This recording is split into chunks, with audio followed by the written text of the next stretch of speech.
Hello dear learners, আসসালামু আলাইকুম। আশা করি সবাই ভালো আছেন।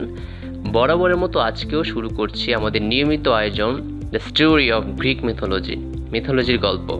আমরা এক এক করে সবগুলো ক্যারেক্টারকে আলোচনা করব যারা মিথোলজির সাথে জড়িত বা মিথোলজির সাথে রিলেটেড। আমরা যারা ইংরেজি সাহিত্যে পড়াশোনা করছি, ইংলিশ লিটারেচার বুঝতে হলে মিথোলজি জানার কোনো বিকল্প নেই। তো যেই প্রধান ক্যারেক্টারসগুলো আলোচনা না করলেই নয়, তাদের ধারাবাহিক আলোচনা। তো আজকে আমার আলোচনার যে বিষয় টপিক তা হচ্ছে গডডিস আফ্রোদিতি অ্যান্ড গডডিস অ্যাথেনা। তো আফ্রোদিতিকে আমরা জানি she is the goddess of love and beauty, আর অ্যাথেনাকে আমরা জানি she is the goddess of war and wisdom. তাদের দুজনের ইনফ্লুয়েন্স আমরা মিথোলজির বিভিন্ন শাখায় বিভিন্ন পার্টে আমরা দেখতে পাই। বিশেষ করে আমরা যারা সাহিত্য পড়ছি, কবিতা, গল্প, উপন্যাস, সেখানে পড়তে গিয়ে বিভিন্ন রেফারেন্স হিসেবে তাদের নাম আমরা পাই। তো যদি আমরা প্রাইমারি ইনফরমেশনটা রাখি আফ্রোদিতি সম্পর্কে, অ্যাথেনা সম্পর্কে, তো সাহিত্য বুঝতে অনেকটাই সহজ হয়ে যাবে। তখন বিস্তারিত শুরু করছি আলোচনা আফ্রোদিতি ও অ্যাথেনা সম্পর্কে।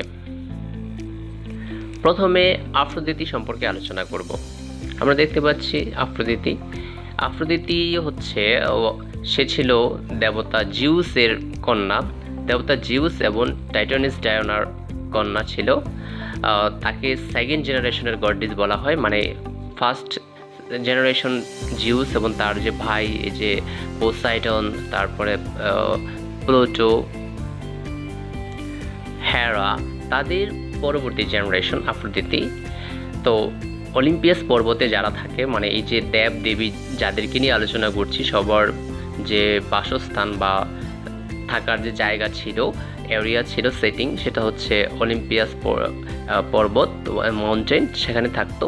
তো অ্যাফ্রোদিতি যেই বিষয়গুলোর সাথে রিলেটেড, মানে যে বিষয়গুলো রুল করে, বা ওই সময়ে প্রাচীন গ্রিকরা যে বিলিভ করত যে ভালোবাসা, তারপরে সৌন্দর্য, আনন্দ, এই সমস্ত ব্যাপারগুলোর জন্য যারা প্রেয়ার করতো, মানে দেব দেবীর উপাসনা করতো, তো তারা আফ্রোদিতিকে ডাকতো।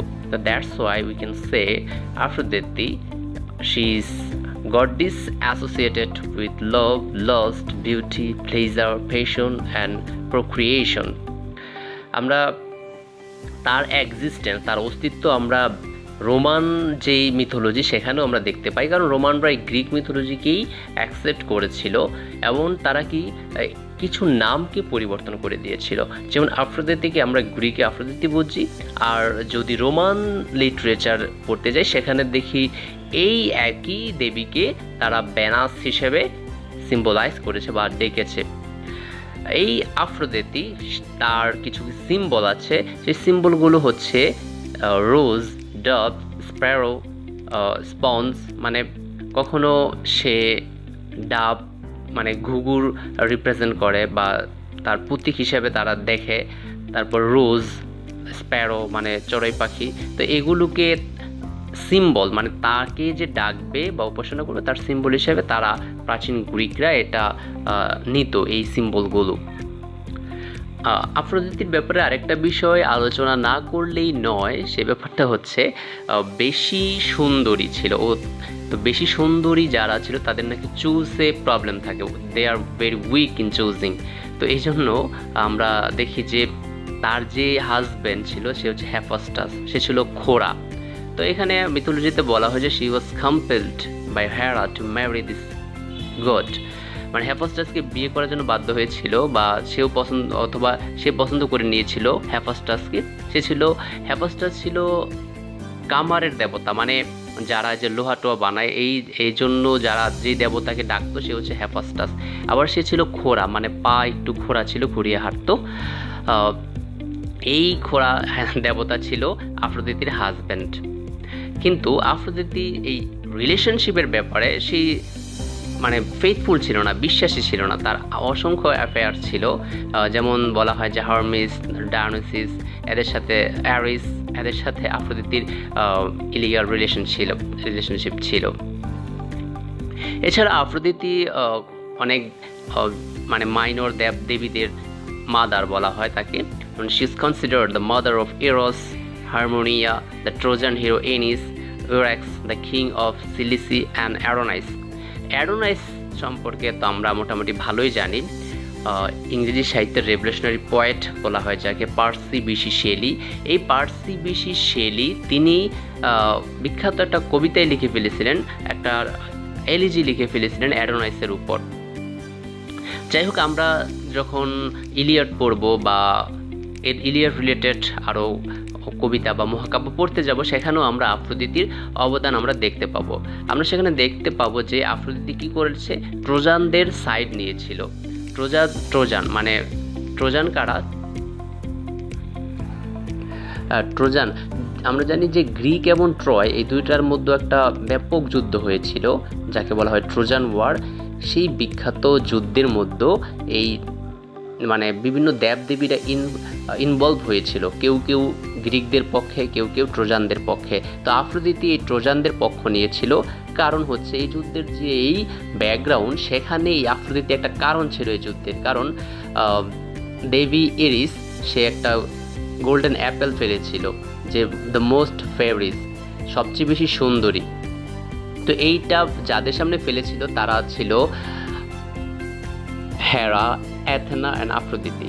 তো এই প্যারিসের সামনে তারপরে তারা জাজ করার জন্য জিউসের কাছে গেল। তারপর জিউস বললো যে আমি পারবো না, তোমরা মানুষের কাছে যাও। তখন এই যে প্যারিস ছিল ট্রয়ের প্রিন্স, তার কাছে পাঠাইলো, তাকে ঘুষ দিল যে তুমি এই তিন দেবী হেরা, আফ্রোদিতি অ্যান্ড অ্যাথেনা, তো তুমি যদি আমাকে সিলেক্ট করো আমি এটা দিব।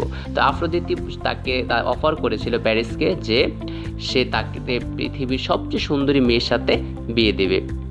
তো এই জন্য এই প্যারিস আফ্রোদিতিকে অ্যাপেলটা দিয়ে দেয়। আর প্যারিস যেহেতু ট্রোজানদের পক্ষে ছিল, মানে ট্রোজান প্রিন্স ছিল, সুতরাং ওই যুদ্ধে আফ্রোদিতি ট্রোজানদেরকে হেল্প করেছিল। এই ছিল আলোচনা।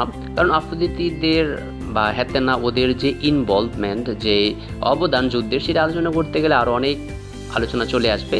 তা আমাদের যেহেতু বিষয় আছে গড অ্যান্ড গডেসদের পরিচয়, সুতরাং আমরা অন্য বিষয়গুলো পরে আনবো, এখন এই থাক।